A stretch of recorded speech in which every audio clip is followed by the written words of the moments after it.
Good morning. Welcome to the Oregon Fly Fishing Blog. Tony Torrence here. Today we're going to tie a Scandinavian Style Tube Fly in black and blue with the ProSportFisher tube system and a metallic blue turbo cone out front.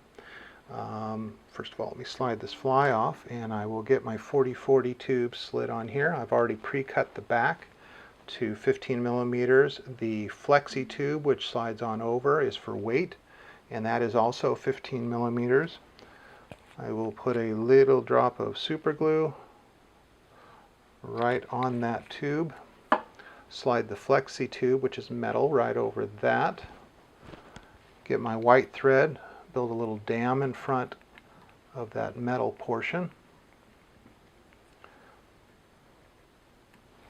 And then just bring it right up on the tube here, and then I'll fill in this little bit of a gap where the super glue is coming out and even this out a little bit.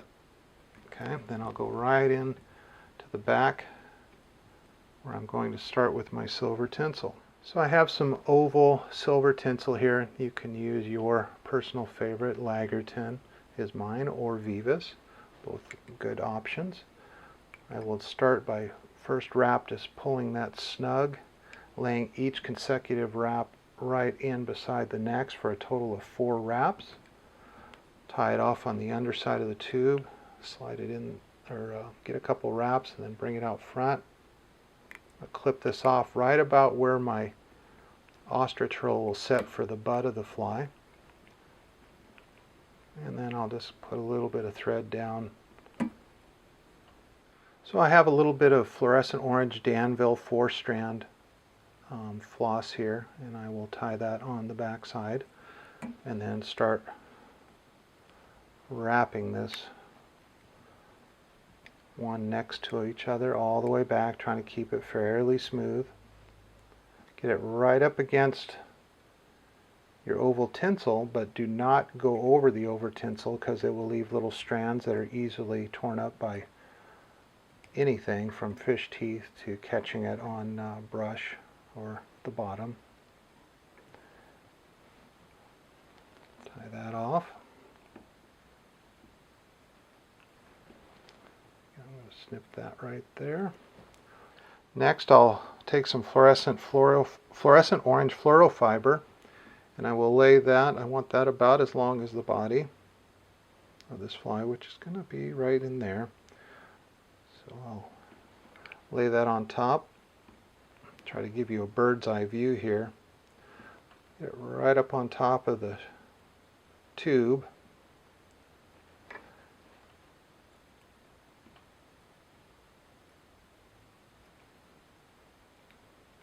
Okay. At this point, I'm going to switch out thread. Bring this up forward here. Clip off the remaining fibers that are there. I'm just going to lay one good wrap over that. And then I will go to black. And this is 10-0 Vivas. You can use your favorite thread. Now I'm going to black. And I'll just snip off those 2 pieces. Come on back here. Get a little bit of wax down.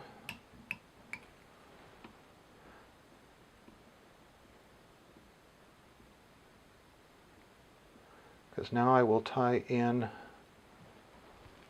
my peacock herl, or not peacock herl, ostrich herl, excuse me.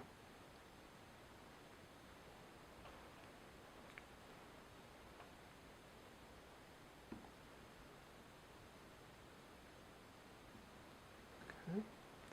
And then I will start wrapping that so that the fibers lean back towards the tail. I'll just keep bringing that forward until I get what I think is a sufficient tuft of herl, and that looks pretty good right there, so I'll tie that off.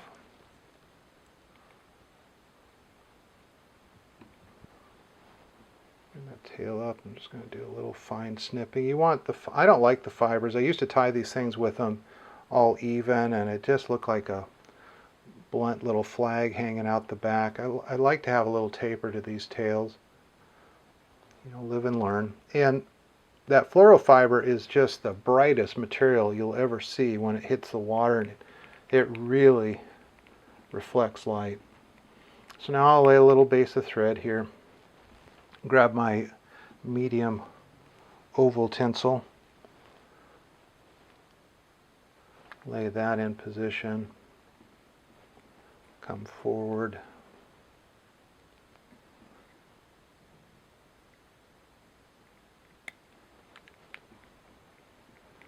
get about 2/5 up the shank, grab my blue Vivus oval, get that tied in, and I will start by wrapping that back right up against the ostrich herl butt, and then coming forward, tying that off, clean that up,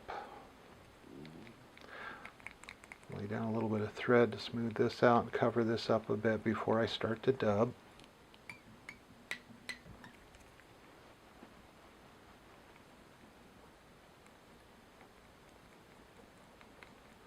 Okay, so now I got to look at the lay of the land. So I'm going to take my tinsel, wrap it up, and I want to go 5 wraps.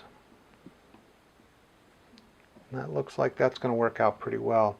You can see where the tinsel intersects right there where the changeover from the blue to the black. That's right where I will tie in my hackle, because I want it to come up behind the tinsel. And you'll see as I tie this, this is more of a classic style arrangement. So now I will lay my hackle right in the position where I thought it would intersect, tying in the tip that I've trimmed to lay right in there. Okay. Now I've got that in there, I might as well go ahead and just get all these hackle fibers folded back, and I'll just take the back side of my scissors and gently push as I slide. That part's going to give me a little bit of trouble because it's softer material. And get that all folded back and out of the way, ready to go for tying. And then I will dub this with some STS trilobal in black.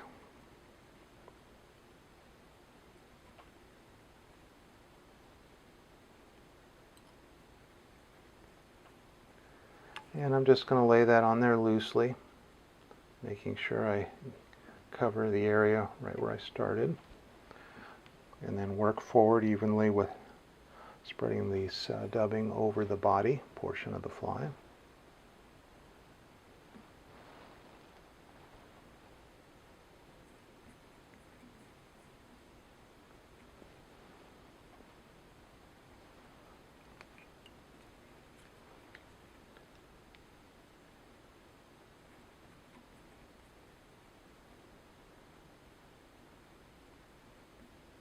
Okay, so now we've got that ready to be covered. Okay, so at this point I'll just bring my hackle forward, lay my thread over it, get everything pushed forward and ready for my tinsel to come around.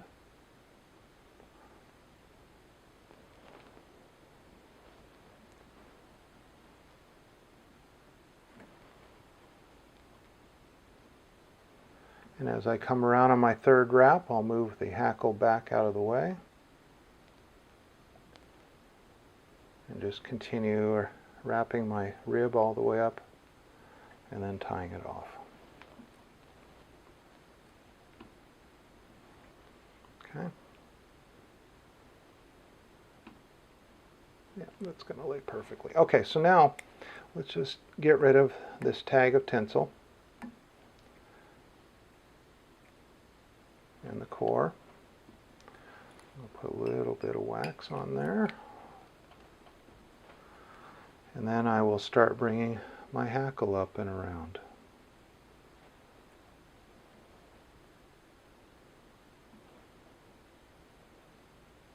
Making sure to really seat it in behind each turn of ribbing. And then I'll end with roughly 1 turn of blue at the front.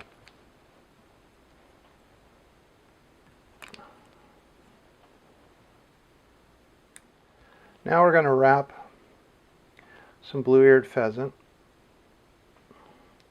for a collar. And I just normally fold that back. Those few little strands aren't going to affect anything. And I try to fold this material as best I can and then get a couple wraps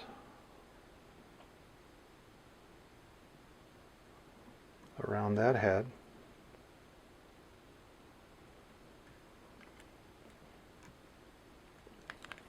And then tie that off.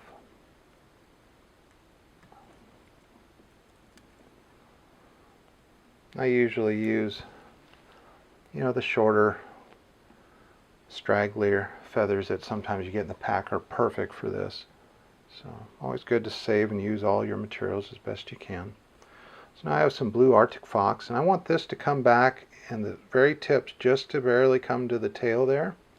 And again, you want to get that right on top. And cinch it down after a couple wraps and pull and get her in place. And that looks a little long, so I am going to shorten this up just a bit. And this is a fairly healthy little clump. It'll prop up the top wing there. Maybe, you can see those tips are just right there. Okay.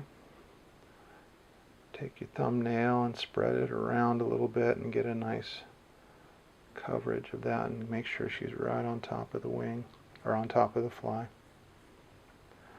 And I'm going to take just a little bit of wax,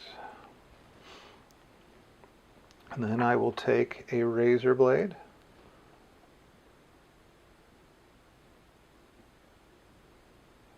and trim those fibers out of the way. Hopefully I'm not obscuring your view. I've been having trouble doing that this morning shooting. I'm having trouble seeing materials. So. Okay, so I've got that trimmed.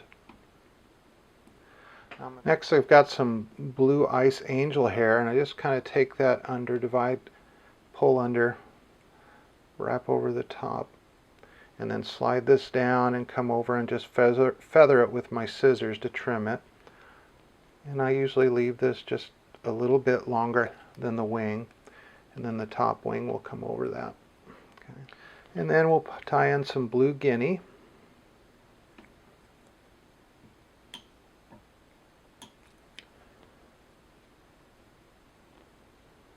Pull that up.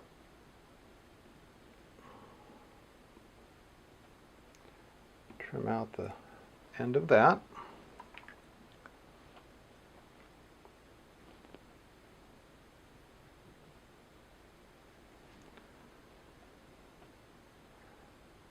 Guinea's very hard to fold, but I'll give it the best shot I can here.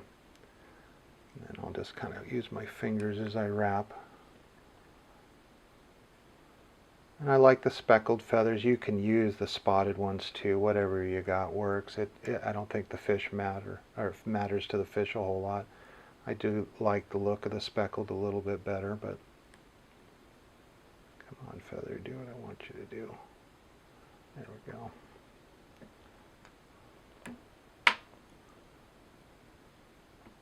Okay. And then I'll work all that into place. Lots of preening on these flies to get them to look the way you want them to.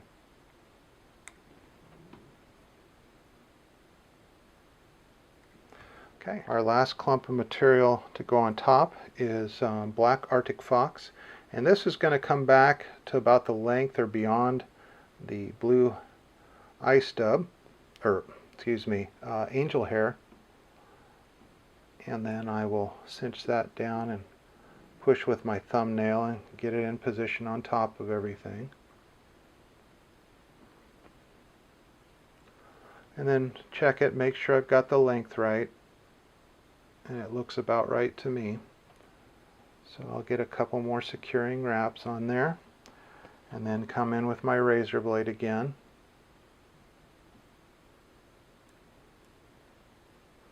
and trim out all of those remaining fibers.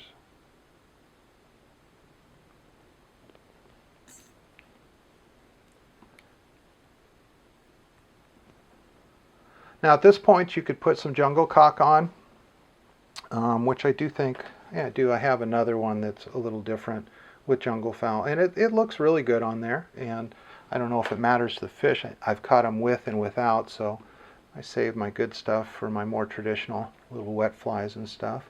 Sometimes I'll put some jungle cock on there. And we're going to take some little Zappa Gap, lay it on the thread here, and you know, get a decent amount.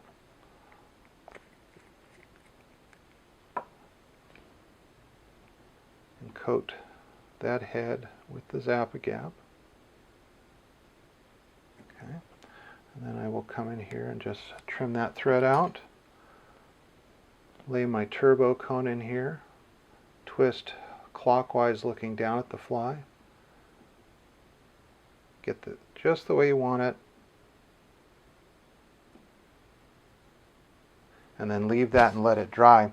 When it's done drying, then you come in, trim, and melt the tip just like we've showed in a lot of our other tube fly videos. So there you go. You've got a Scandi black and blue, and it is almost ready to fish. Hey, thanks for watching. You guys have a great day.